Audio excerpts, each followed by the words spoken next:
Hey guys, welcome to another episode of the Top Producers Nation podcast. This, of course, is the podcast that is made for agents all over the country who desire to be top producers, and we're here to help you achieve that goal in your desired market. We, of course, are powered on the local level by our Tampa Bay Real Producers franchise here in the Tampa Bay market, where we work with the top 500 producing agents in the Tampa Bay market and have many of them, of course, on this show. But we also are supported by our preferred partners here in the Tampa Bay market, and we bring our preferred partners on the show as well as part of our partner series. And today we get to bring on one of those partners. That's Mr. Trevor Collinson with Kasker Creative. Trevor's been a partner now with Real Producers, I want to say about a year and a half. Does that sound about right to you? Yeah. Trevor, good to have you on the show, man. Thank you. How are you? Great. I couldn't be better. Everything looking good with the pink coat on. You always got the right coats, man. Every time I see it. And do you know where this came from? I don't. This came from another one of our partners with Real Producers. Is that right? Margot. It's a gift from Margot? It was a the gift of wisdom from Margot. One thing she has a lot of is wisdom. Yes. So like one of my very first Real Producers meetings, like the second time I went there, I was feeling great. I was like in my just like a flowery shirt with pants, and I was just feeling great. And she's like, "You really need to start dressing a little nicer." I'm like, in the way only Margot can. Only like mini Margot, like a little Spitfire Margot. She just she laid it on me. I was like, you know what? You're absolutely right. That's awesome.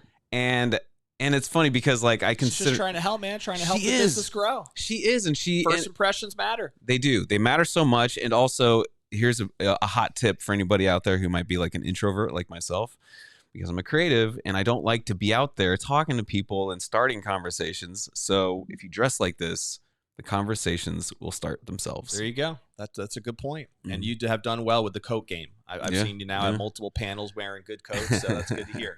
So we're going to talk a little bit first about your background for people who might not know the story at all. So I know you said you grew up in Kansas, right? Yep. What brought you to Tampa? My dad lost his job.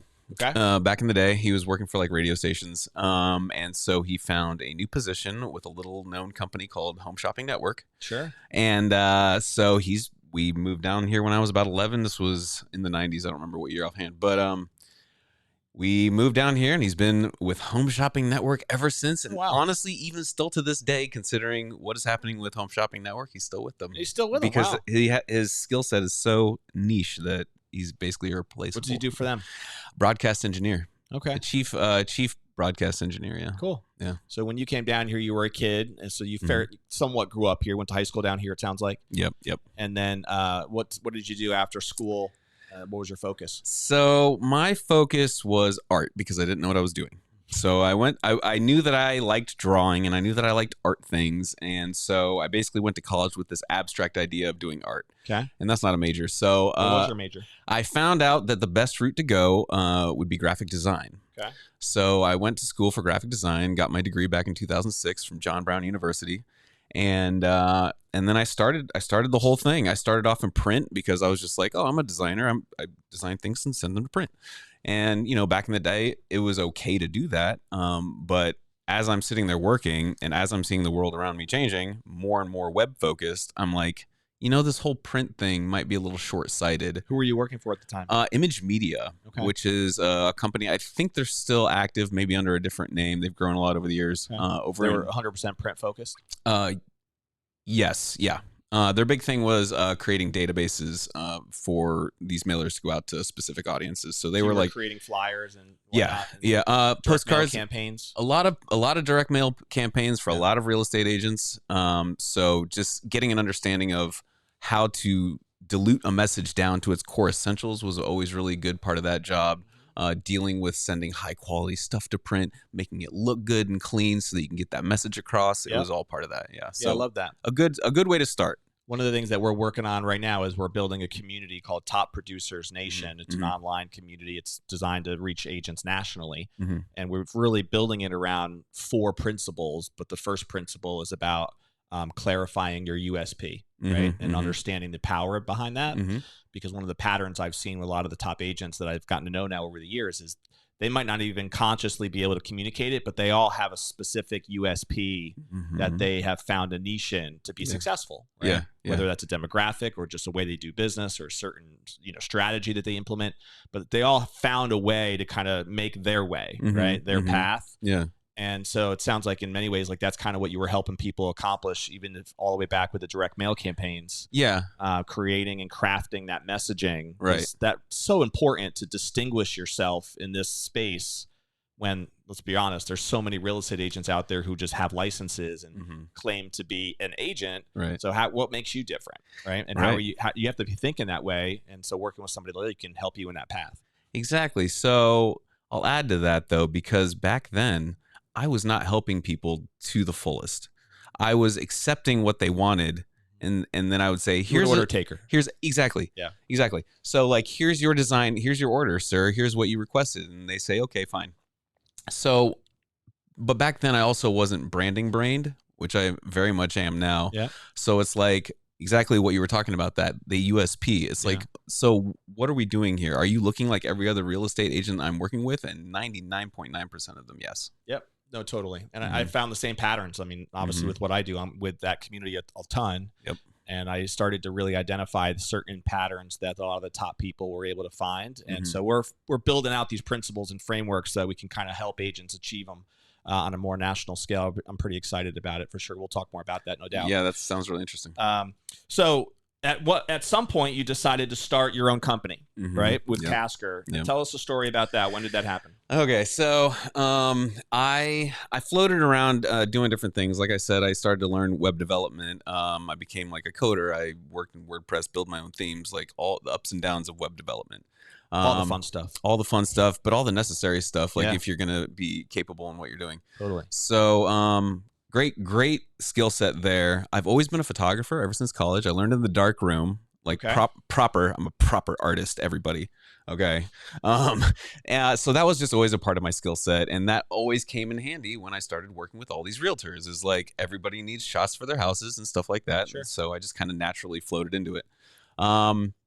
Photography was there, web design was there, print design was there, the graphic design foundation. And then I started learning more and more about branding as I went along with it. And I started adding more skill sets like video and motion design, and getting more familiar with SEO over the years. So I started collecting all of these, luckily, complementary skill sets that were all orbiting this notion of like, it finally came to a point where I had a bad boss. I'm not going to name who.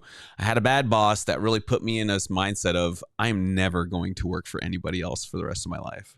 And I have all these skill sets, and I have all these standards for what makes a good product, what helps people communicate. I'm gonna start my own agency. Yeah. And so I named it after my kids. Oh, is that what it is? It's named after my kids. It's so my thought process here was, first of all, I wanted a name that was new, not just like top tier marketing solutions or whatever. I wanted a net new term, even though there's a couple Caskers out there, but whatever. And I also named it after my kids. So my youngest is Casimir. That's where the CAS comes from. Yeah. And my oldest name like is the sweater? Casimir? Well, Casimir. Casimir with a Z. Casimir. Got it. Yeah.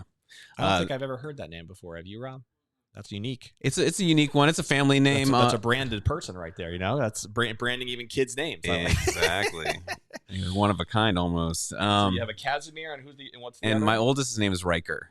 So that's where the KER comes from. Both are unique names. Yep. And there you go. Now you got your Casker creative. Yep. And how old are they now? 10 is Riker's 10 and Casimir is 7. Okay. Yep. My thought there. You got your hands full out like we do. Oh yeah. I figured if I name it after my kids, there was absolutely no way I could quit. Yeah. And then it's a cool story to tell them too when there's a day where they might even want to get into the business. Who knows? They already do. And they're very happy about That's neat. Yeah. Oh, they know. Yeah, that's awesome. Yeah. So what year again did you start the company? Okay. I know you had another job at the same time, but you were starting it kind of part-time at first. It was right? 2017. Yeah. Yeah. Okay. Yeah. And so did you know right away that your target was like wanting to work with real estate agents, or were you working with a bunch of different business owners at the time? I mean, yeah, for most of that time, I was just kind of working with whoever, word of mouth, relationship based. Right. Any business owner that needed help with branding. Yeah. And there's always been a common theme of my entire career, like working with real estate agents, working with people in the real estate industry. So it's always been there. And so now it's just kind of become more of a focus. Got it. Okay, cool. Is most of your clients nowadays, would you say, in the real estate space? About half. Okay. Yeah, about half. And so when you work with an agent, give us an example of like, what does that initial consultation kind of look like? What types of questions are important to you that you want to dig into with them? What are the common things that you think agents are asking for from you? What's been your experience there? So most agents are going to ask you for the basics. Videography, photography, listing photos. Always. Yeah. So that's always just kind of usually how the conversation starts. But then the ones that are more serious about and aware of this notion of personal branding, that kind of initiates an entirely different conversation, because when you start talking about personal branding, as a creative, as a branding specialist, I understand that I actually cannot work with everybody. I have great advice for everybody, but when you start diving into the personalities, and it's me as the creative outside the box trying to think of how are we going to really capture your audience's attention with what you're doing, I can tell them what to say and I can give them the notion, but I can't necessarily make them understand it and deliver it. So when I'm trying to work with somebody who might not understand where I'm coming from, might not understand my perspective on something, then it's just going to misclick the whole time. So I'm finding that a lot of agents kind of have their idea of what they want to do, but I believe that there's ways to help all of them. For instance, and this is one of my favorite things lately, and I know everybody talks about AI, and a lot of people are like, get that AI out of here. Right. But there's ways to use it to help you as an agent that I think maybe people aren't thinking about. So some of the better content out there that I'm seeing from agents that's having more of an impact, getting more engagement, is the different stuff, right? So the one I like to talk about the most is Tampa Turf. I don't know if you've seen his videos. He's very irreverent, jokes about all the houses, very PG-13 / R rated at times, but people love it. People engage with it. What's his name? Oh gosh, is that Chandler? Chandler, yes, it is, right? Yes, yeah, yes. We had him on our on a panel once. Yeah, and he actually won our social media award at one of our awards banquets. That was not this past year, but the year before. Yeah, Chandler Thompson, right? Right. He's with it's Frank Albert Realty. Yep, Frank Albert Realty. It's completely counterintuitive, and people love it. Yep. Right? Totally. And he's got to be doing banger business from it, I'm sure. Yeah, absolutely. So, but that concept, taking that concept, and you can transport it to anything. Yeah, he definitely has a USP, right? That's his way, his big style. time. You can definitely pick it up right away. Right. So let's say, and I was just having this conversation last night with somebody who's trying to sort of merge his sort of spiritual yoga type stuff that he had been doing like all over the world. He's like, how could I merge that with being a realtor? And to me, it's like, and he's also involved with like some at-risk youth and like trying to figure out a way to bundle this all together. And I'm sitting here thinking like, if I was going to make his brand, his personal brand from scratch, I would say, get some of those outfits that you wore for all of your yoga and all of your meditation and stuff like that, which he has. Start wearing those with your real estate stuff, but also start kind of merging this notion of trying to help people in need, helping these youth in need, helping people who just got out of jail, helping them out, because that's part of his program. And if you can merge with video and tell that whole story of you're helping the community, you're different, you're a spiritual sort of person, you're going to connect with these people on sort of a different level. You're separating yourself from everybody else who's, dressed up in nice clothes and a nice smile.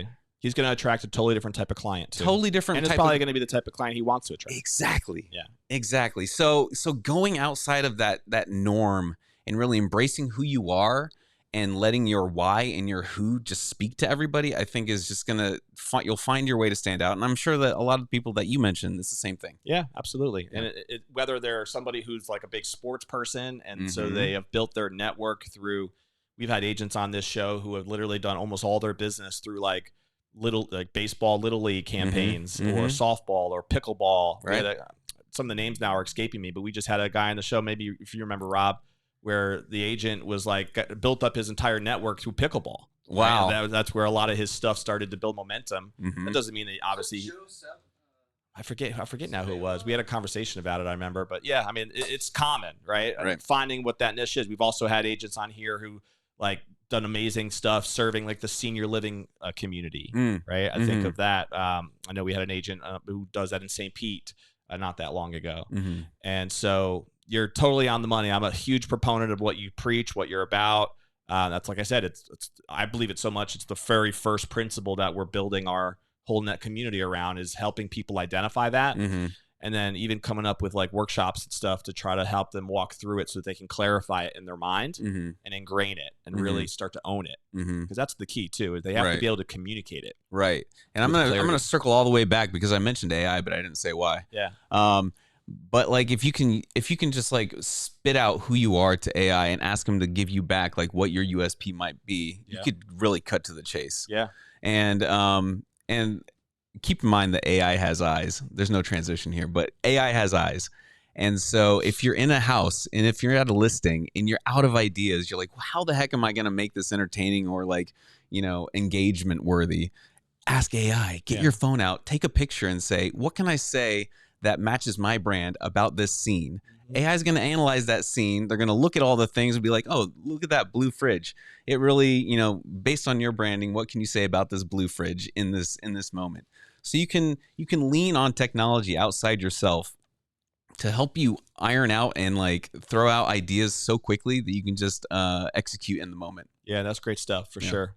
I've been trying to educate myself more too on the different ways to utilize AI in general. But I love the prompts about like, act like this so-and-so expert or act like a branding expert. And it's almost like AI becomes this strategic thought partner that has the best ideas collected from the entire world at your disposal at any time, rather than just using it for like an email creator. Right? Exactly. Oh yeah. And really starting to view it more as a strategic thought partner. That's a huge.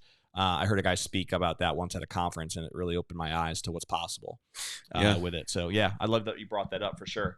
So when you, like I said, going back to when you hook up with an agent initially, and I think it makes a lot of sense that probably most of them, when they first meet you, are probably thinking, he's a videographer, he's a photographer, he can maybe help me create flyers and that kind of thing. But, and correct me if I'm wrong, but I feel like where your secret sauce really lies is in your passions, I think, is in this concept of strategy, right? Like branding strategy, which is ultimately going to bring a lot more success if it's done right, for the agent than just creating some posters, flyers, or taking some pictures. Right. At the end of the day. Not that stuff's not important. Of course it is, but you got to make sure that strategy is all aligned with all that other stuff which comes later, right? In the process is that work. That's where I see most agents fail, is they don't do the work up front, right? Yep. So the nice pictures and the nice videos are going to get you seen. Totally. But the brand is going to get you remembered. That's a great point. And they all should be aligned, right? Because of that. So is there anything else you can elaborate on that you found that has worked really well for you in helping people identify that early on in that process? Is there a certain process that you put people through at all, or is it really just kind of organic conversation? It has to be, yeah. Organic conversation, because I want to talk to somebody without any of the pressure or any of the acting or presenting or anything like that. I want to understand who they are, because like once you get down past the fancy suit and the fancy colors, as I wear myself, once you get down past that, you have to understand like where it's coming from. If they're going to be acting and like pretending all the time for their brand, that's not an authentic brand. I think most people are going to see right through it. Totally. I don't think people like to interact with fakers too much. Right. Yeah. And even the person doing it's not going to want to do it that long. Right. Yeah. It's going to get old to yourself. Right. It won't feel genuine. I agree with that for sure. Yeah. So once you feel like, normally in your experience, is that like a single phone call to kind of work through this? Is it a much longer process? What does that usually look like for you? It kind of depends on the size, because like I'm dealing with individuals at times and organizations at times. So an organization is going to take a little bit longer, but if I can have like a 2-hour conversation, and I'm always going to prefer to do it in person. Video is a nice backup, but I like to see the person. I like to have that real like engagement so that understanding can really happen, if that makes sense. Totally. Yeah. Okay. So most of the time, it sounds like when you do this, it is in person. Yeah. So At least for the does initial. that mean the majority of your clients are Tampa Bay based? It sounds like, right? Yeah. Do you see yourself as wanting to work in other markets as well, or strictly Tampa Bay? Yeah. I'm certainly open to it, especially as my business grows and my main service kind of expands. I can envision working outside of Florida, but I like the idea of building up the area that I'm in. I know that might be sort of a common thing for people to feel, but I feel it too. So I like being able to visit people. I like being able to hang out with people and interact with them. So, and just building up the Bay better. Is there anything you feel like that's unique about your approach when you work with a real estate agent as compared to another business owner? Yeah, I mean, it's a personal brand versus corporate brand. Okay. So personal brand, it's kind of the same thing in a lot of ways, but a corporate brand, it doesn't have a personhood. You just have to build that personhood, which is an interesting process. So the personal brand comes with who they are. Mm-hmm. So then you have to accept who they are, and you can't try to like craft them into something else. Just enhance who they already are and make that USP really shine out in their personality and everything that they're doing. Yeah, I love that. And sometimes, in real estate too, you have teams, right? Mm-hmm. So I'm assuming part of that is also like, what do you want your team brand to be? Because, some of the people we feature are really focused on their team brands and, and being a team leader, and they want to recruit agents as well. So it's about identifying the branding messaging first so that you're recruiting the right people, right? I think about even the office we're in right now, Jason McIntosh, he's one of the guys I think has done a really good job of, you could tell from this office, he branded himself as like a hardcore patriotic. He's a supporter of the veteran community, and he recruits a lot of people who resonate, with that type of concept of, loud and proud and bold about the country, right? And so that's a brand in and of itself, and not being bashful about it and understanding what you can really get behind that you're going to feel excited about.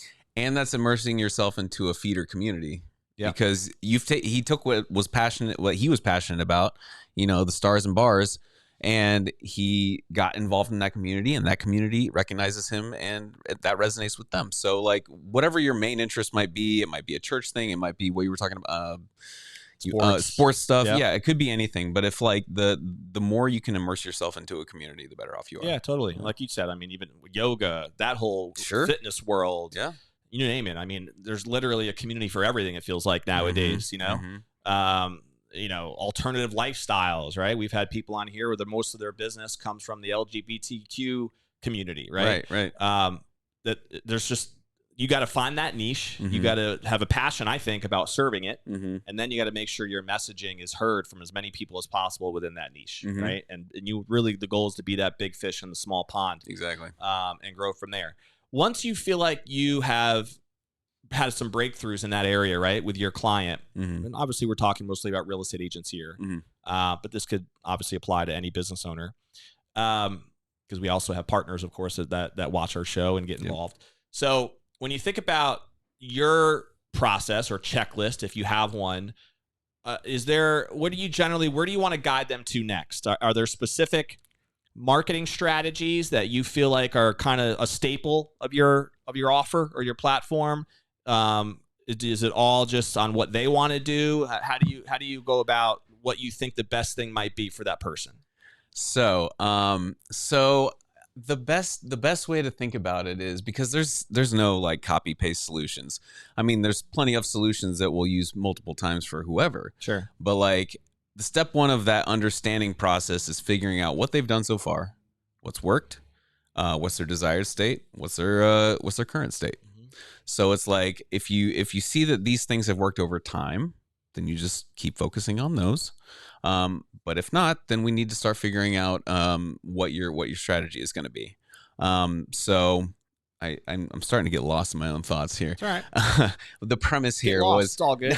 No, so I'll reel you back in, man. It's all good. No worries. I appreciate it. There's a lot swimming around in there. So So you were talking about the idea of kind of your process, right? So we've obviously spent a lot of time already talking about the importance of the brand, and clarifying ways that you're going to want to get them to identify that brand. Right. So I was kind of curious because most agents want something tangible, I'm assuming eventually, that they're coming to you for, whether that's a direct mail campaign or like a videography campaign or a social media campaign or whatever, right? It might be to be able to really take that brand and get it out. Right. To the world, or to at least to their niche that we identified. So I was just curious if you had a track record on any specific type of service that you think has been a go-to for you, specifically with real estate agents, or if it's all over the map, and that's fine too. So the solution can be a matter of finding out what the core problem is, like the biggest issue that you're facing, maybe ironing that issue out, or trying something new. I think that these days video like we all have our little rectangles. Sure. Video content is king. Yeah. It really is, more than anything. And it doesn't have to be highly produced, but if you can at least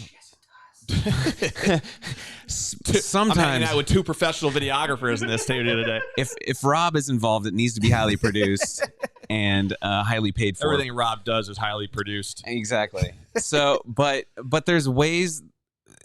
There has to be like a happy medium though, because you need to post video content regularly. Right. People need to keep seeing you all the time. It doesn't have to be highly produced, but it helps. Well, in all reality, honestly, a lot of the stuff that looks like it's your next door neighbor took a phone out and took a thing actually seems to it's more relatable. Get the best results sometimes. It's more relatable how it works. Yeah. But I think there's a purpose behind every piece of content. Yeah. Right. And some of it should just look kind of, I took my phone out and I want to say something. Right. Versus like Rob does a great job of creating like commercials basically for brands and helping them build out things. He's done that with some agents and whatnot. And so that's not something you're going to take a phone out and do. Right. Right. Like you want some stuff happening, editing, and texting and all kinds of things to make it look right. That's a whole different animal and a whole different world. Right. So then if we're going to do like a sort of like a solution for most people, that here's what it would be. It would be make videos consistently. They don't have to be highly produced, but honestly, please do not just like think of your audience first and foremost. So if you're presenting them with a video, don't just get on there and be like, hi, here at, Mortgage Solutions, we do all these great things. Like nobody's going to pay. Wants to hear your Nobody services. Wants to hear your pitch. Yeah. Like nobody's going to sit through a pitch. So give them something. And this is something that most of us know, give them something of value or entertain them or something like that. But just think of that first and foremost. Like what is going to compel my audience to stay? And it's probably not going to be words at all. It might be how you're doing it. Yeah. A lot of people say like if you're walking in your video, that's always going to be more interesting. Is because like where's this person going? What's going on here? So like something as simple as that can make your content. Chandler does great because it's all about comedy for him. It's huge comedy and people look forward to it, right? Because they know that he's going to be ridiculous and hilarious. Absolutely. So. Suzanne Powers comes to mind for me when you talk about just consistently taking the rectangle out that you called it. Right. Yeah. A video. Yeah. I get 2 or 3 posts from her every single day on my Facebook. Wow. And it's either a photo of a listing that she's working through, or it's a video of the steps that she's doing to prepare that listing for sale. Yep. That's huge. That's a great point too. Like just videoing the process is content too. Yeah. Absolutely. Working out loud. Yeah. Right. That's what people say. Mm-hmm. There's so much. It's still true to this day that we're all in our heads about how comfortable we are with being on video all the time, right? Content. And we keep hearing it and it's preached constantly. And still so many people have a hard time getting over that fear internally of everything's got to be perfect for them to actually create a video. And what you see with the most successful people, it's the exact opposite, right? Yep. They're just putting content out. Some of it's good, some of it's bad, but it's genuine and it's real. And it's authentic, and they're just literally living out loud in the world that is crazy busy and it's hard to get attention, right? So we gotta figure out different ways to try stuff to make that work. I'm not immune to that either. Yeah. It's been a huge issue for me. I didn't want to get out in front of the camera or go out and meet people. I can relate, no doubt. And I'm in the camera a decent amount, but I'm not nearly as much as I probably should be myself, right? And just having that be more of a regular thing. It's funny though, you mentioned leading with value too, because you're so aligned with I talked earlier about the principles that we're building the community with. So you literally mentioned the first one earlier and now the second one as well, which is what we call creating, we're kind of branding it as VLOs. What that stands for is value leading offers, right? So it's this idea of how can you create offers that many times are free, but they add immense value, Mm-hmm. which is going to make people look at you, raise their hand, and say, I want to follow this person, Mm-hmm. right? I want to learn more from this person. I want to get that report that they're offering. I want to get this that they're giving me. I want to at least subscribe to their newsletter, like whatever it is. But figuring out a way that you can distinguish yourself with value first, Mm-hmm. not sales pitch Mm-hmm. or sales copy, Mm-hmm. because you need to build that attraction through value. Yep. Right. Yep. And then it all kind of stems from there. That's what eventually leads to the next phase, which is the marketing arsenal, is our third principle, what we call crushing your marketing arsenal once the first two things have been done right. Mm-hmm. And then ultimately, fourth one is about establishing what we call automation, Mm-hmm. which is all about lifestyle, Mm-hmm. right? How do you create the business to operate so that you can literally tap into AI and other forms of automation to have things run while you sleep, so to speak. Yeah. Right? Yeah. So those four principles I know are what you believe in. It's what you do Mm-hmm. with your clients in many ways. In your experience, Trevor, in working with agents, do you find any common hiccups or hang-ups that they bring to the table that you have found as anything that's happened more than once to you, where you're like, this is a common pattern now? I can see people getting stumbled on this point for whatever reason, or this part of our conversation. Does anything come to mind there? A couple things. People keep getting in their own way, and I know that I've been historically guilty of the same thing. But people get in their own way. They get in their own heads. They think that, I think there might be some imposter syndrome, or just afraid to act like, crazy and genuine, and like act like their relaxed selves. And so they're always kind of like uptight about it, or not being organic with kind of how they're trying to create their content. And another one is, if you're working with somebody like myself, if you're working with somebody with an agency or creative and video experience, and please, before you try to do a piece of like home tour content or anything like that, and if you have a concept, iron it out ahead of time. Storyboards help if you really want to get into it, but like at least communicating ahead of time what your concept is, and making sure that you and the videographer are on the same page. Because if you have this idea and the person's trying to film it and they're not on that same page, then like they're going to go home with cuts that might not look like what you're trying to achieve. Sure. And they might not even be able to create your vision. Yep. Because they didn't understand it. Yep. Because you didn't talk about it. And that's also in many ways why, like, you could correct me if I'm wrong here too, but the concept is there's a difference between a videographer and a content strategist. Yeah. Right? Yeah. And they can be one and the same, and hopefully the best videographers are that, so that they can have those educated conversations. But I've also known videographers where they'll just do video, right? But they're not really like sharing ideas and suggestions, right, and talking about strategies and things that with an eye to try to really enhance the message. They're just there to shoot the video, right? So again, that, just like anything else, you tend to get what you pay for a lot of times. And so I would encourage people to be thinking about, and they could be two different people as well. Like you can work with somebody potentially like yourself, who I would kind of position you as a brand specialist, a content strategist. Right. Yes, you can do video too. Yeah. But maybe they have a videographer that they love, but they really don't get that content strategy side from that videographer. Right.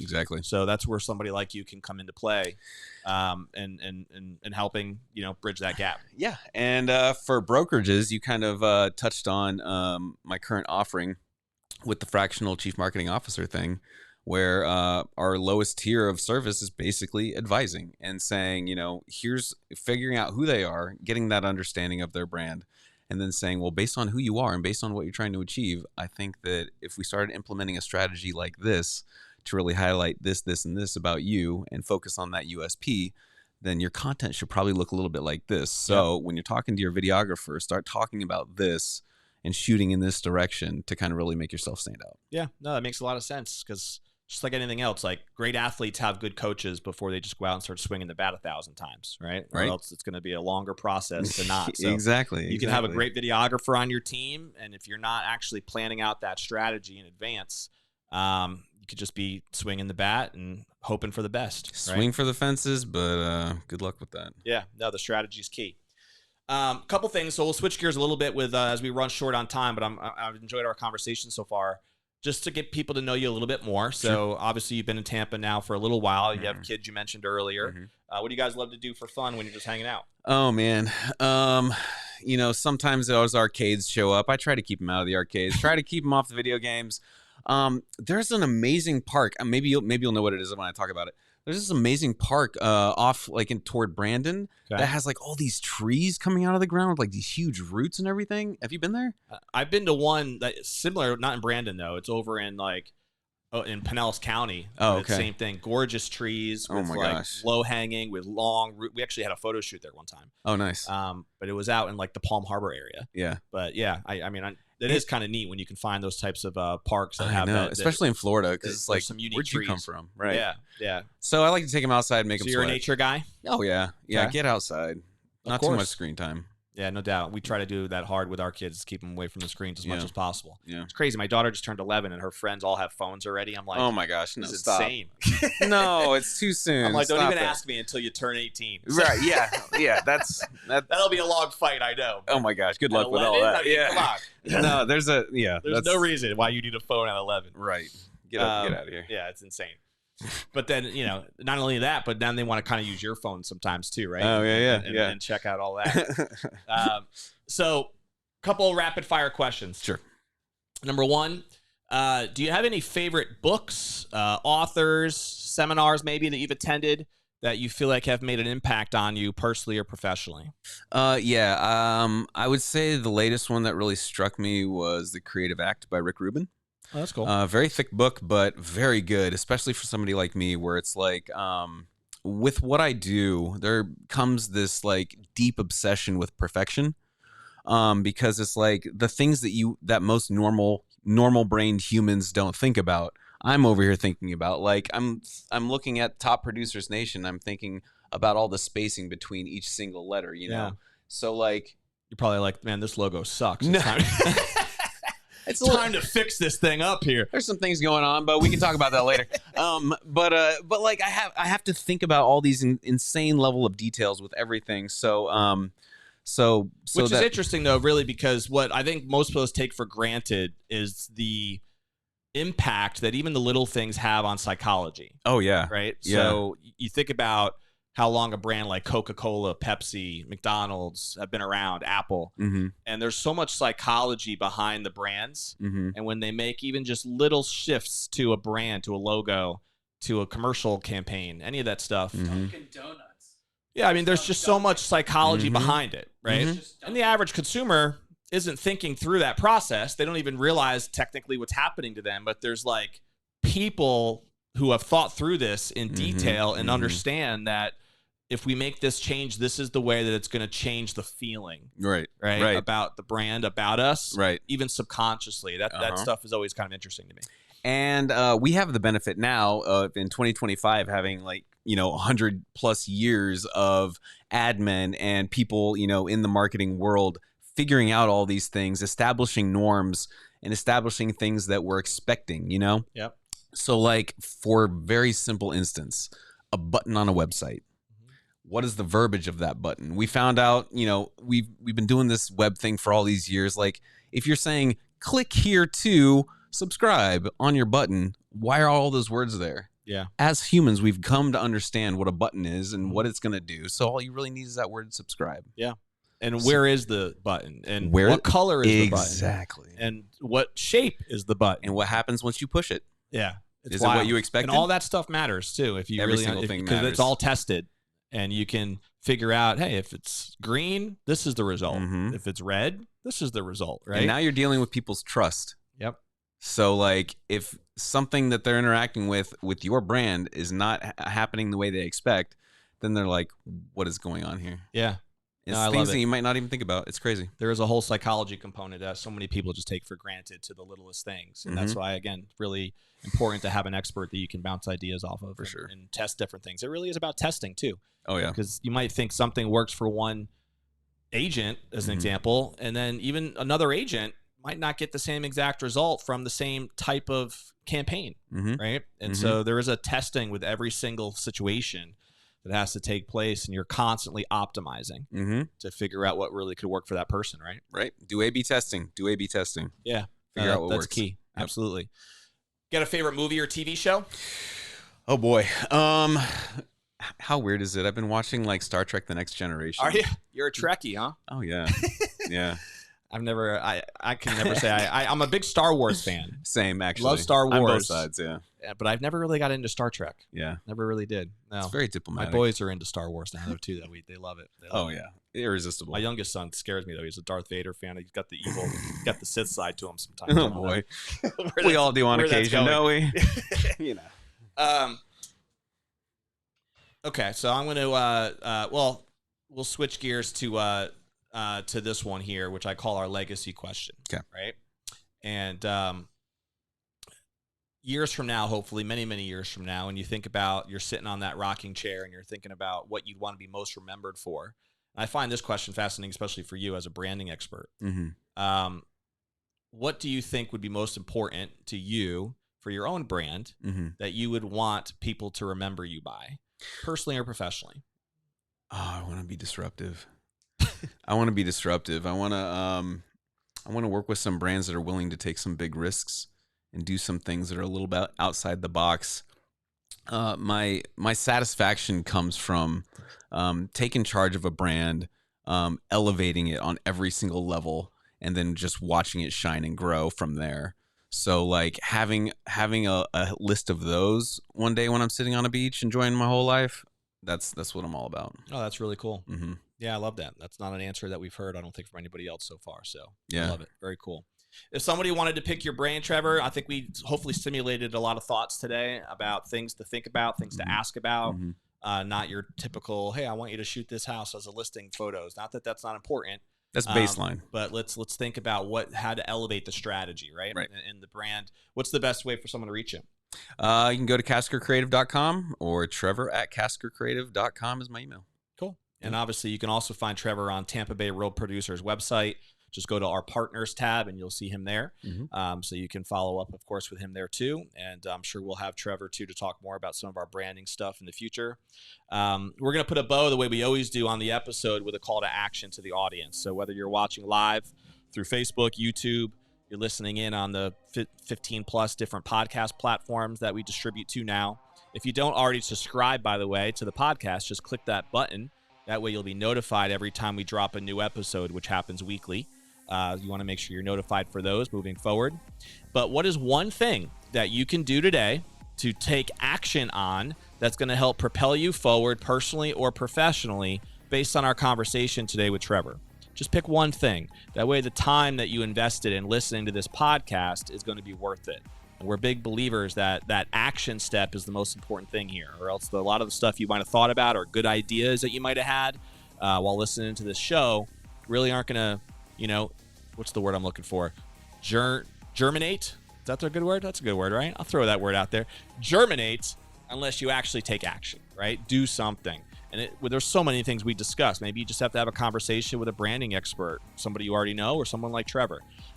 Maybe you need to figure out, you know what? I have to do more testing, right? On my own stuff. I got to figure out why isn't this being optimized? Or is it even being optimized? You might not even know what your analytics are. And that might be another thing that you can figure out on your website, your social media. Maybe you just need to simply pick up your phone and record a video, right? Start a habit there, whether it's 1 a day, 2 a day, whatever that might be. So many different things that we touched on that you can choose. What's one that you're going to take action on? And if you do that, you're going to take a big step in the right direction.